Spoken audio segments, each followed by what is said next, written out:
don't set. He don't bust. He don't set. See, my brothers and sisters, they just pass new law now, say they want start deportation. I know say most of una never hear. Then don't sign now. This one not be say na only Italy or na only Spain or na only Germany. Now Europe, the whole Europe, they don't put their set together to start to deport people to their country. I will put the video for now.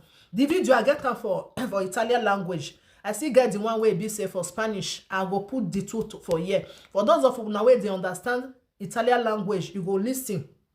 For those of you where they understand Spanish language, you will still listen to your own.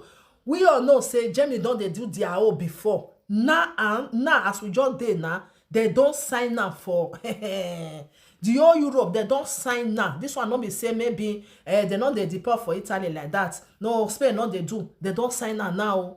They don't sign up now. Hey, this thing go hot so. Hey, this one not be the one where be say I want go Belgium or I want go Germany.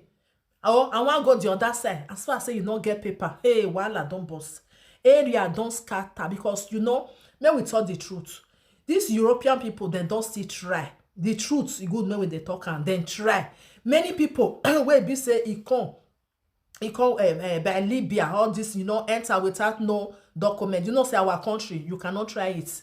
You know, go fit try it. It good me with the talk truth. You know, the truth is bitter, but sometimes it good me with talker. Or you born no, if you just come out, you go our country without you not get visa. Without you not get, they go put her for prison. You know, they go put her for there. So they say they don't tolerate many things too much. And many people will be saying, you can't really. If you they walk out for streets, you go see most of them, they're there for streets, they just lie down, they not they do anything, people are not there to work, you know, those things. So they can't realize and say, many people, they too allow them to come. So they don't want again. You know, now their country will not feel be there. They feel you wake up now, say people will be say they will give their passport, say make una give us our thing back. Now they are now they get time. They will just say bring her. We don't need to again make all of una go. It can happen because you know where be say not be your country and your country they different. And I know that I will put another video if I remember. No, this one another one. Me I just talk about this one. This one where I put the video. So this one where I put the video now too. One for Italian language, one for Spanish. So if you dey hear Spanish, listen very well. If you dey hear Italian language, listen very well. Then just sign now in now. This one not be say craw or na face na fake rumor. This one na real and real. Then one start to they clean their country. One pack people come out because you know all these people where be say there or where they see many of our people they sleep for ground, then they push them, then they you know. Then they harass them up and down, you know. Even though if you see some videos self, even the people where get the country self, they don't tire. So and then they shout for their president here, you know, all of them can't decide to like ganga up. They want join now. Germany don't they do their own now and they don't say Germany they don't they deport since. But now they don't sign now. All the European country they are allowed to deport immigrants.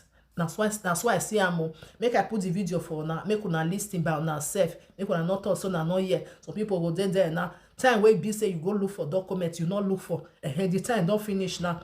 People they're not green one here now. If you see Ogbalegbe, you do anyhow. You be saying before as you they do before because before the law not there. They just pass now.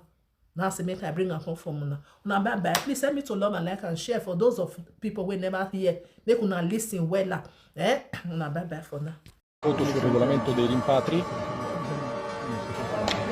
ed è appena stato approvato. La remigrazione inizia anche in Europa. Di ritorno in Italia ma con una grande notizia per il nostro paese. Oggi abbiamo approvato in Parlamento europeo la direttiva sui rimpatri. Passa in Europa la linea di Giorgia Meloni contro l'immigrazione clandestina. Sarà possibile infatti avere politiche comuni in Europa e molto più severe contro l'immigrazione clandestina, sia per quanto riguarda i rimpatri ma soprattutto per quanto riguarda gli accessi. Grazie a Giorgia Meloni, grazie allo straordinario lavoro che l'Italia ha fatto in Europa, cambia in maniera radicale l'approccio dell'Europa contro l'immigrazione clandestina. Atención, confirmado. No es una noticia falsa. Día triste para las personas que se queden irregulares en Europa, incluyendo España. Atención.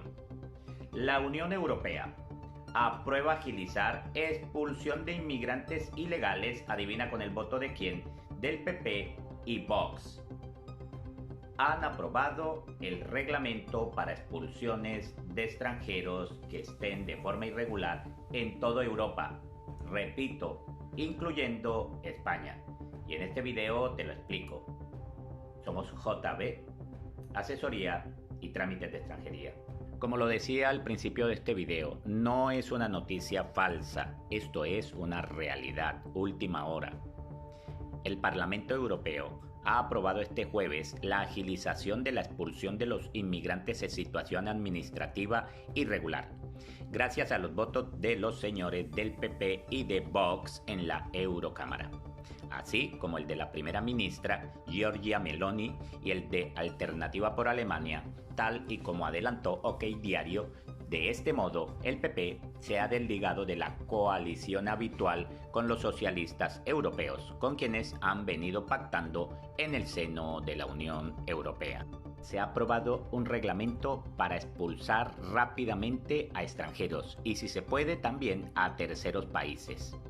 El PP europeo, grupo parlamentario en el que está el partido de Alberto Núñez Feijóo, Patriota por Europa, en el que se enclava la formación de Santiago Abascal, el grupo de los conservadores y reformistas europeos, y Giorgia Meloni, y el grupo Europa de las Naciones Soberanas de Alternativa por Alemania han apoyado la votación en el legislativo comunitario para aprobar un sistema común para el retorno, es decir, deportaciones, expulsiones de nacionales de terceros países que residen ilegalmente en la Unión, conocido como Reglamento de Retorno.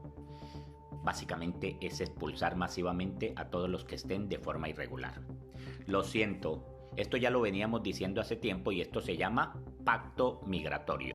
Ahora, en el que todo el mundo habla sobre la regularización masiva, yo te voy a hablar sobre el retorno voluntario. ¿Y en qué consiste el retorno voluntario? Pues yo te lo explico. Y es que el gobierno te puede dar hasta 37.800 euros si quieres volverte a tu país. Bueno, y los billetes de avión también te los podría pagar. Esos 37.800 euros se debe a que te anticiparía todo el paro en el caso de que te quieras ir.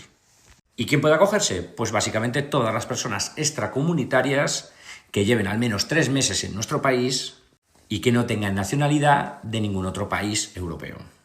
Así que ya sabes, si quieres retornar a tu país, el gobierno de España te lo financia. ¿Te ha gustado la noticia? Compártela y síguenos para estar al día en temas legales.